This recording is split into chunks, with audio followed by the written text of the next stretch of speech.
오늘 우리에게 주시는 하나님의 말씀 우리 함께 보시겠습니다. 신명기 11장 8절에서 12절 말씀입니다.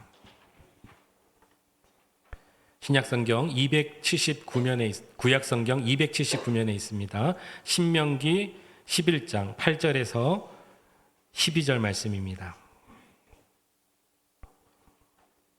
우리 찾으신 줄 알고 한 절씩 교독하겠습니다. 제가 8절 읽습니다. 그러므로 너희는 내가 오늘 너희에게 명하는 모든 명령을 지키라.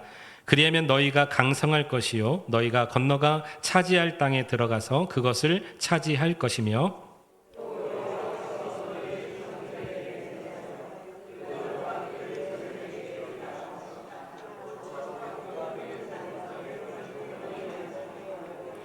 내가 들어가 차지하려 하는 땅은 내가 나온 애굽 땅과 같지 아니하니 거기에서는 너희가 파종한 후에 발로 물 대기를 채소밭의 댐과 같이 하였거니와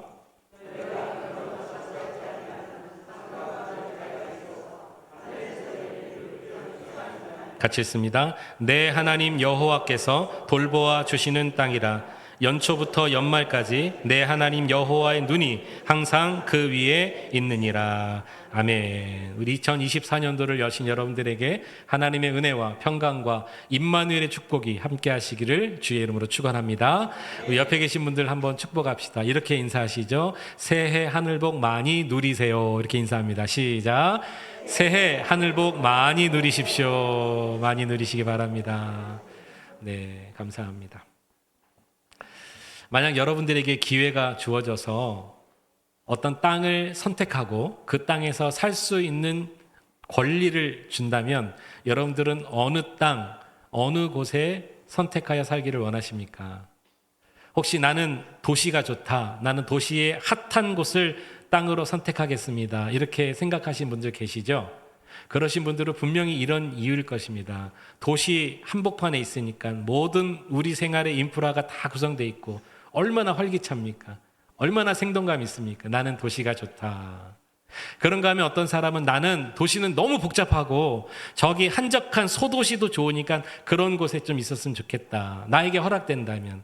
마트가 조금 멀어도 뭐 어때요? 조금 이렇게 다니면서 여행 삼아 왔다 갔다 하면서 다니고 아무튼 나는 조용한 곳이 좋다. 이런 이유가 있을 것입니다. 이스라엘 백성들은 모두 3번의 땅에서 살았습니다. 첫 번째는 미국의 독립 역사보다도 훨씬 깁니다. 430년 동안 애굽이라는 땅에서 살았고요. 두 번째는 원래 그런 계획이 없었는데 광야에서 40년 동안 삽니다. 우리 40년 전에 미국에 도미하신 분들 계시죠? 그 정도 기간입니다. 결코 짧지 않은 기간입니다. 그런가 하면 이제 새롭게 살아가야 될 가나안 땅 앞에 지금 서 있습니다. 그들이 꿈에도 그리고 그리던 가나안 땅, 주님이 약속하셨잖아요. 그 땅은 젖과 꿀이 흐르는 땅이다. 얼마나 소망했겠어요. 야곱이 가나안의 흉년이 들어서 애굽으로 잠시 피신한다고 간 것이 430년. 그리고 학자들에 의하면 일주일에서 열흘 정도만 가면 가나안 땅인데 광야에서 뺑뺑뺑뺑 돌았습니다. 그게 40년. 기다리고 기다리던 가나안 땅에 딱 길목 앞에 지금 서 있는 거예요. 얼마나 기대가 되겠습니까? 야, 우리가 들어갈 땅은 어떤 땅일까? 그런데 여러분, 이 앞에 2번의 땅, 애굽과 광야에서의 땅에서의 그들의 삶의 원동력이 앞으로 들어갈 그들의 땅의 삶에서의 모든 모습을 가늠해 볼 수 있다고 저는 생각합니다. 먼저 첫 번째, 430년 동안 종살이했던 애굽 땅을 소개합니다. 여러분, 세계에서 가장 긴 강 중에 하나가 나일강입니다. 지금도 나일강이 흐르고 있습니다. 성경시대 때부터 있었는데요.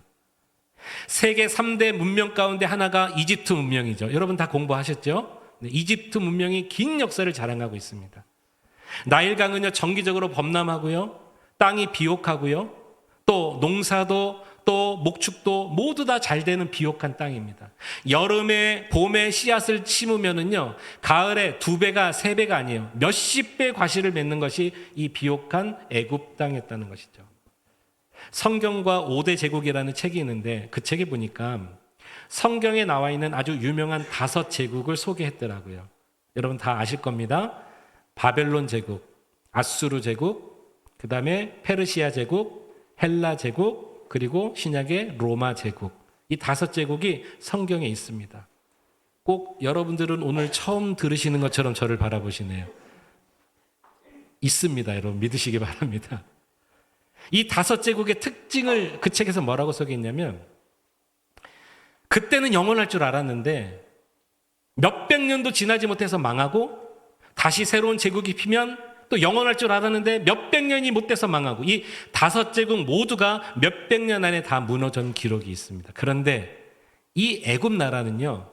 구약 시대 전체입니다. 3,000년의 역사를 자랑하고 있습니다. 그 이유가 뭔가 봤더니요. 이 애굽 나라가 그 땅의 비옥함으로 말미암아 생산되는 풍부한 양식이 있었기 때문에 가능했다는 것이죠. 실제로 이스라엘 민족, 당시의 이스라엘 민족이요. 이 정치적으로나 경제적으로 어려움이 있을 때마다 어디로 갔냐면 애굽으로 내려갔어요. 여러분 아브라함이 애굽에 가서 살은 적이 있습니다. 흉년이 들었을 때요. 그의 아들 이삭도 애굽으로 내려간 적이 있습니다. 야곱 때문에 430년 살았잖아요. 야곱도 애굽으로 내려갔습니다. 그의 아들 요셉은 아예 애굽의 총리였습니다. 구약만 그렇지 않아요? 여러분 북이스라엘 왕정기 시대 남과 북이 갈라지고 나서 북이스라엘의 최초 왕인 여로보암이요. 망명 생활을 어디서 했냐면 애굽에서 했습니다. 예수님이 헤롯 왕이 아기들은 다 잡아 죽여라 칙령을 내렸을 때 어디로 피했을까요? 이제 여러분 대답해 주시죠. 어디로 피했을까요? 네, 이게 대답이 애굽입니다. 애굽 여러분, 애굽. 이것은 무엇을 얘기하냐면 애굽은 그만큼 먹고 사는 일에 아무 문제가 없다는 것입니다. 누가 와도 먹고 살 수 있는 아주 비옥하고 풍족한 땅. 오늘 본문 10절 한번 보시죠. 내가 들어가 차지하려 하는 땅 가나안 땅을 얘기합니다. 그 땅은 내가 나온 애굽 땅과 같지 아니하니 거기는 애굽을 말합니다. 거기서는 너희가 파종한 후에 발로 물 대기를 채소밭에 댐과 같이 하였거니와. 여러분 이런 표현 들어보셨나요? 애굽의 밭이요. 애굽 땅의 밭이 마치 댐이 흐르듯이 물이 많고 땅이 비옥하니까 심은 대로 거두는 거예요. 걱정할 필요가 없는 거죠. 이렇게 풍부했다는 것을 얘기하는 거예요. 어떤 씨앗을 심어도 아무 노력하지 않아도 막 자라는. 아브라함과 롯이 친척 관계인데 서로 작은 울타리 안에서 각자의 양을 키우다 보니까 양이 많아지는 거예요. 소가 많아지는 거예요. 불편했습니다. 양은 많아지는데 울타리는 적죠. 먹을 것은 없죠. 땅도 좁죠. 그래서 종들까지도 다투는 거예요. 이때 아브라함이 이렇게 말합니다. 너와 나는 혈육이니 싸우지 말자. 내가 좌하면 나는 우하고 내가 우하면 나는 좌하리라. 롯이요 언덕에 올라가서 저 끝에 요단강 쪽을 바라보는 거예요. 요단강 저 끝에 소알이란 지역이 있는데 거기까지 이렇게 눈으로 보니까 거기까지 물이 굉장히 많은 거예요. 내가 이 땅을 차지해야 되겠다. 그러면서 그 땅을 차지하기 위해서 말을 가운데 2가지 독특함이 말을 했는데 하나는 뭐냐면 내가 보니 저 땅들은 여호와의 동산 같고 그랬습니다. 에덴 동산을 말합니다. 그리고 말하기를 애굽 땅과 같구나 그랬습니다. 후손들도 아는 거예요. 그 땅이 그렇게 비옥하다는. 여호와의 동산, 에덴 동산 여러분 아시죠? 하나님이 천지를 창조하시고 나서 에덴 동산을 두셨습니다. 거기서 출발한 4강의 발원들이 있습니다. 4대 문명의 출발지였습니다. 에덴 동산이 비옥했다는 뜻이죠. 그 다음에 말하기를 애굽 땅 같다 그랬습니다. 애굽 땅의 나일강 때문인 것입니다. 그래서 나일강은 그들의 생명의 젖줄이에요. 그 나일강 주변에서 신전도 짓고 나일강 주변에 왕궁도 만들고 거기서 채소도 심고 거기서 나무도 심고 거기서 곡식도 재배하고 찬란한 번영의 문화가 그 나일강 주변의 애굽 문화가 3,000년 동안 진행되었다는 것이죠. 애굽이 그만큼 비옥했다는 것을 우리는 알게 되는 것입니다. 그러면 하나님께서 이스라엘 백성에게 주시겠다고 약속해 주신 이제 가나안 땅, 그 땅을 들어갈 때 이전에 살았던 애굽보다도 잠시 살았지만 예상치 못했던 광야보다도 더 좋은 삶이어야 되지 않을까요? 430년 동안 타향살이 했습니다. 타민족 가운데 종으로 살았다고요.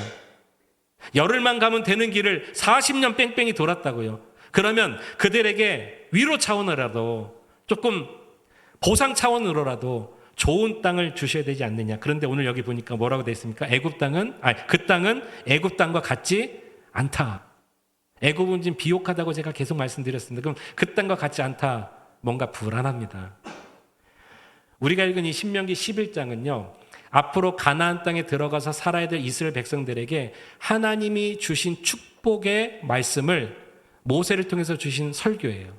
제가 지금 뭐라고 말씀드렸습니까? 그 땅에 들어갈 백성에게 지금 어떻게 하기 위해서요? 축복하게 하시기 위해서. 그럼 여러분, 애굽과 같지 않다면 이게 축복입니까? 아닙니까? 축복 같지가 않은 거예요.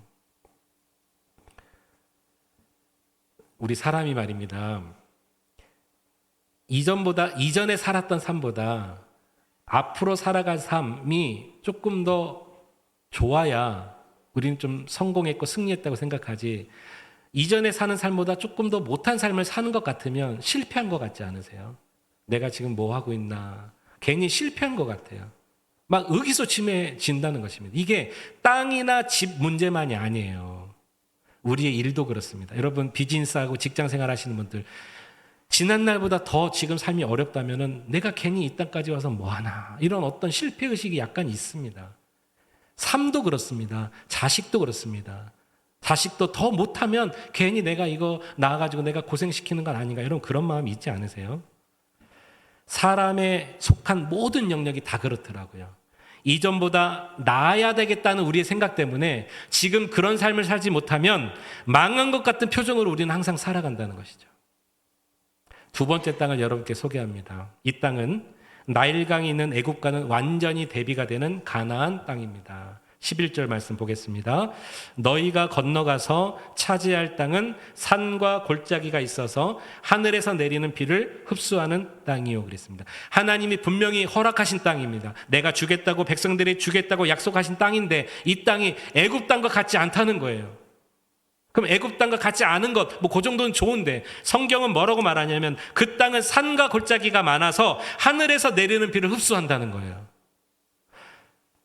이 말은요, 비가 내리지 않으면 물을 모을 수 없다는 겁니다. 더군다나 비가 오자마자 땅이 물을 흡수해버리니까 비를 모을 겨를조차 없는 거예요. 비를 모을 강이 없어요. 그 땅에는 산과 골짜기로 가득 차 있습니다. 여러분, 제가 몇 가지 열거하겠습니다. 가나안 땅에만 있는 골짜기들입니다. 산입니다. 들어보시죠. 아래로부터 산광야, 그 다음에 바란 광야, 부엘세바 광야, 유다 광야, 옆에 엔게디 골짜기, 이스라엘 골짜기. 이게 다 여러분 성경에 있는 광야들의 이름인데요. 얼마나 광야가 많은지, 이 광야들은 다 가나안 땅에 있는 것입니다. 정말 산과 골짜기만 있는 땅. 왜 하나님께서 물이 넉넉한 그런 땅이 아니라 산과 골짜기가 있는 땅을 주셨나? 아무리 생각해봐도 별로 좋은 땅 같지가 않아요. 430년 동안 애굽에 살 때는 물론 노예로 살았습니다. 종으로 살았습니다. 그 고역함 때문에 하나님이 그들의 소리를 듣고 애굽에서 출애굽시키셨는데, 그래도 거기 살 때는 여러분 그들이 그렇게 고백하잖아요. 고기 국물을 먹었다는 거예요. 땅이 비옥하니까요, 거기서 나는 모든 생산품물로 종들도 기름지게 살았습니다. 광야로 나온 40년 생활, 전혀 자신의 수고 없이 매일매일 들에 나가서 이슬과 만나와 메추라기를 주셔서 먹었습니다. 즉, 두 땅은 먹고 사는 데는 그래도 지장은 없었습니다. 그러면 적어도 고생은 해도 먹고 살 수 있는 땅 정도는 주셔야 되지 않을까요? 고생 많았는데 애굽보다도 못하고 광야보다도 못한 산과 골짜기만 있는 땅을, 이것도 하나님이 약속해 주셨다고 하면서 주신 겁니다. 더 놀라운 거 하나 알려드릴게요. 그 메마른 산과 골짜기를요, 그 땅에 살고 있는 원주민들과 싸워서 차지해야 된다는 거예요. 제 머리로는 아무리 주판 두들겨 봐도 계산되지 않는 그 땅을 왜 이렇게 노력해서 얻어야 되는지, 여러분 이제 질문이 생깁니다. 하나님은 왜 그런 땅을 약속하고 주셨는가? 그 땅에 대한 대답을 여러분께 드리기 전에 한 가지 여러분과 나누고 싶은 게 있습니다. 여러분, 다윗 아시죠? 다윗의 고백에 이런 말이 있어요. 여호와는 나의 목자시니 내가 부족함이 없으리로다. 한번 따라합시다. 여호와는 나의 목자시니 내가 부족함이 없으리로다. 여러분들의 오른손을 이렇게 가슴에 얹고 하면 더 좋겠습니다. 다시, 여호와는 나의 목자시니 내가 부족함이 없으리로다. 이왕이면 왼손도 없고 하면 더 좋겠습니다. 같이 시작. 여호와는 나의 목자시니 내가 부족함이 없으리로다. 아멘. 이 은혜가 여러분께 있으시길 축복합니다. 다윗이 고백한 고백이에요. 여호와는 나의 목자시니 내게 부족함이 없으리로다. 그런데 다윗이 고백한 그 타이밍이 언제냐가 중요한 거예요. 그가 정말 푸르른 풀밭 쉴만한 물가에서 고백했느냐? 아닙니다. 그는 날마다 도망자로 살았습니다. 장인 사울 왕이 자기를 죽이려고 하는 거예요. 이 산, 저 산, 이 골짜기, 저 골짜기로 그는 도망자인 거예요. 침을 질질 흘리면서 미친 척하기도 있었습니다. 여러분, 이런 다윗이요, 화려한 궁궐도 없습니다. 풍족한 음식도 없습니다. 쉴만한 침대, 거처도 없습니다. 그런데 그가 그런 산과 골짜기를 경험하지 못했다면 이런 주옥과 같은 시편 23편 말씀은 없습니다. 4절에 보니까 내가 사망의 음침한 골짜기로 다닐지라도 해 받는 것을 두려워하지 않는 것은 주께서 나와 함께 하심이라. 할렐루야. 그가 사망의 음침한 골짜기 산길로 날마다 이산저산 다녔지만 주님이 나와 함께 하신다는 것을 알았기 때문에 그때 고백이 뭐라고요? 여호와는 나의 목자시니 내가 부족함이 없습니다. 고백인 것이죠. 성도님 여러분, 여러분들은 오늘 어떠신가요? 여러분들은 혹시 오늘 여러분들의 삶에 산과 골짜기는 없으신가요? 말할 수 없는 큰 산, 큰 골짜기의 길을 가시는 분들도 꽤 계실 수 있다고 생각합니다. 그냥 속된 말로 친구들하고 앉아서 커피 홀짝홀짝 마시면서 그냥 여유 부리는 거, 그런 것조차도 사치라고 생각되는 그런 삶을 사시는 분들도 계세요. 예수 믿으면 복 받는 줄 알았더니 예수 믿고 왜 이렇게 어려운 일은 계속 있는지, 기도하면 기도에 다 응답되는 줄 알았더니 기도하는 것마다 오히려 문제가 더 눈덩이로 불어나는 일도 있으니, 여러분, 이제 왜 가나안 땅을 주셨는지 그 답을 드리겠습니다. 이스라엘 백성들의 이 유대력에 의하면요, 4월부터 10월까지는 비가 내리지 않아요. 10월 끄트머리쯤 어느 날 바람이 많이 붑니다. 하늘이 검해집니다. 비가 한 방울씩 떨어집니다. 한 방울이 두 방울이 되고 그것이 작은 비가 되고 큰 비가 되고 나중에 온 땅을 다 적시는 거예요. 어디요? 그 가나안 땅에. 그럴 때가 한 번 있습니다. 이때 모든 백성들이 자기의 장막에서 뛰쳐나와서 춤을 추며 찬양한다는 거예요. 하나님께서 비를 주셨다. 그런데 사람들뿐만이 아닙니다. 산천 초목도 찬양하고 동물도 식물도 찬양한다는 겁니다. 제가 비약한 얘기가 아니라 이 내용을 그대로 담은 찬양이 찬송가 183장입니다. 빈들의 마르풀같이 시들은 나의 영혼, 주님이 약속한 성령 간절히 기다리네. 반가운 빗소리 들려 산천이 춤을 추네. 봄비로 내리는 성령 내게도 주옵소서. 철 따라 우로를 내려 초목이 무성하니 갈급한 내 심령 위에 성령을 부으소서. 그리고 여러분 후렴은 어떻게 노래하죠? 같이 한번 불러볼까요? 가물어 메마른 땅에 단비를 내리시듯 성령의 단비를 부어 새 생명 주옵소서. 이게 183장의 찬양이에요. 정말 가물고 메마른 땅에 단비가 내리면 여러분 반가운 빗소리 맞아요, 아니에요? 맞습니다. 그래서 이들이 뛰쳐나와 노래하고 찬양하고 산천도 춤을 춘다는 얘기가 거기 있는 거예요. 가나안 땅은 애굽의 나일강처럼 물이 풍부한 땅이었습니다. 그런데 그런 땅이 아니었습니다. 그런데 농사를 짓고 살려면은 물이 필요한 거예요. 비도 오지도 않고 와봐야 땅에 흡수하는 그 땅에. 그래서 그들은 어떻게 되냐면 그 10월 말쯤경에 하늘을 바라볼 수밖에 없는 거예요. 비가 언제 오나. 비가 올 때가 됐는데, 그러다가 비가 한 방울, 두 방울, 작은 비, 큰 비가 되고 땅을 적시면 모두가 나와 그 하나님을 찬양한다는 거예요. 하늘을 보는 이유가 무슨 의미냐면 하나님을 바라본다는 것입니다. 하나님께 도움을 구한다는 것입니다. 하나님께 엎드린다는 뜻이 있습니다. 한마디로 말하면 하나님의 은혜가 아니고서는 살 수가 없다라는 것을 그 자연을 보면서 그들은 체험했다는 것이죠. 자신들의 능력과 힘으로 살아갈 수 없다는 것을 그들은 알아요. 하나님을 바라봐야 한다는 것을 그들은 알아요. 그래서 하늘을 바라봤습니다. 여러분, 같은 물가에도 그 물을 소가 마시면 우유를 생산합니다만 뱀이 마시면 독을 생산합니다. 이게 무슨 말이냐? 산과 골짜기와 같은 어려운 환경 가운데 그나마 믿음도 없으면, 하나님에 대한 믿음도 없으면 기우제나 드리는 우상신앙을 할 수밖에 없어요. 그것밖에 안 돼요. 비를 내려주소서 이러고 앉아 있는 거예요. 그런데 그런 산과 골짜기 인생의 삶에 하나님을 아는 신앙을 우리가 갖고 있다면 우리는 살아계신 하나님께 우리의 도움을 구하게 되는 줄로 믿습니다. 이게 다른 거예요. 그러니까 산과 골짜기에 문제 삼지 마십시오. 거기에 너무 억울할 필요도 없고 우실 필요도 없고 불평하고 비판할 필요도 없는 것입니다. 오직 무릎 꿇는 길만이 하늘문을 여는 것이라는 것을 안다면, 오직 그 길만이 생명의 길이라는 것을 안다면 우리는 오늘 이 연초 처음부터 하나님 앞에 간구하는 인생 되어야 될 줄로 믿습니다. 오늘 여러분들 가운데, 여러분들의 가정에, 여러분들의 자녀에, 여러분들 부모님에게 혹시 지금 하나님을 의지해야 될 그런 일은 있으신가요? 여러분 건강 때문에 오늘 하나님을 의지해야 될 그런 분들 계신가요? 고달픈 삶으로 하나님을 의지해야 합니까? 축복의 기회인 줄로 믿으시기 바랍니다. 믿는 자들에게는 이것이 하나님을 바라볼 수 있는 기회라는 것입니다. 여러분 지금 하나님을 의지하고 기도해야만 하는 일이 있다면 감사하시기 바랍니다. 감사부터 해보십시오. 출발이 달라지실 겁니다. 어디에서 무엇을 하든지 정말 하나님 우리가 의지한다면 오늘 본문의 말씀처럼 그분이 약속해 주신 정말 젖과 꿀이 흐르는 땅이 될 줄로 저는 믿습니다. 가나안 땅 왜 주셨는가? 이제 정답이 나왔습니다. 가나안 땅을 주신 이유는 하나님께서 돌보아 주시기 때문인 것입니다. 그 땅은 하나님이 돌보아 주신 땅입니다. 근데 여기에 아주 중요한 단어 하나가 나와요. 12절을 잘 보시기 바랍니다. 내 하나님 여호와께서 돌보아 주시는 땅이라 연초부터 연말까지.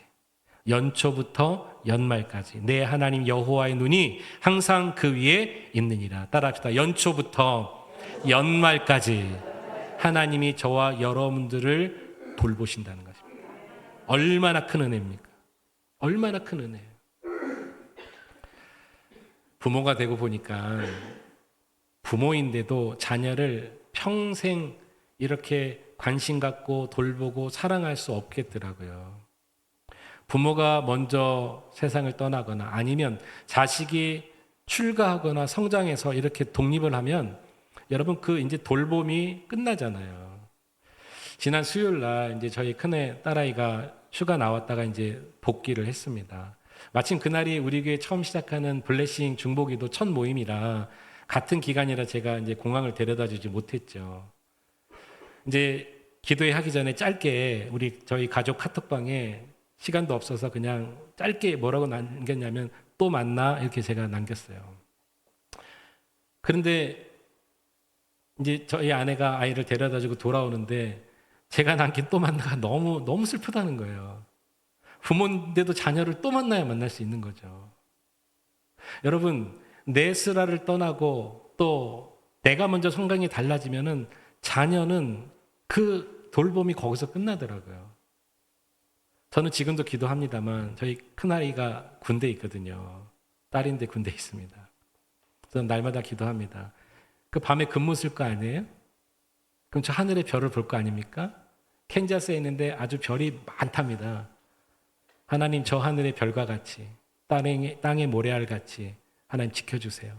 하나님 지켜주셔야 합니다. 그런 기도밖에 더 할 수 있겠습니까? 시편 121편 3절에서 8절에 보니까 우리 하나님은 그렇게 하지 않으시고 항상 우리를 도와주시고 항상 보호하시고 또 온전히 보호하신다는 말씀이 있습니다. 우리 약속으로 받읍시다. 3절에서 8절을 한 절씩 교독합니다. 제가 3절 여호와께서 너를 실족하지 아니하게 하시며 너를 지키시는 이가 졸지 아니하시리로다.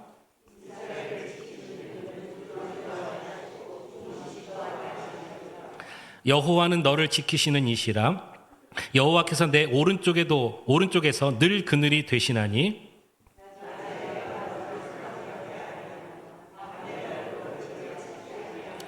여호와께서 너를 지켜 모든 환난을 면하게 하시며 또 내 영혼을 지키시리로다.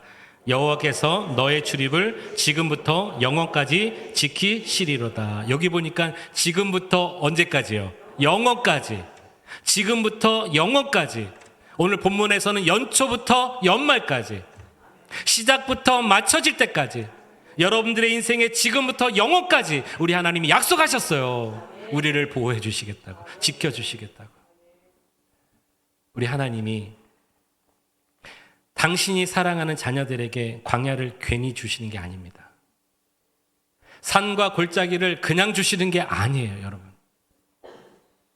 여러분의 삶 속에 그런 삶이 오늘 있다면 다 하나님의 계획하심이 있다는 것을 여러분 아셔야 합니다. 지금 현재 여러분들이 어려움 속에서 절대 조급하시면 안 됩니다. 이 지금 어려움만 지나가기를 자꾸 안달하시면 안 됩니다. 우리 하나님은 여러분, 하나님의 뜻을 다 이루실 때까지 우리에게 주신 어려움을 없이 하지 않으세요. 그것이 우리에게 유익하고 더 좋은 것이기 때문에 주님께서 주십니다. 그 대신에 하나님은 약속하세요. 무엇을요? 메마른 산과 골짜기, 광야를 지날 때 절대로 혼자 두지 않겠다.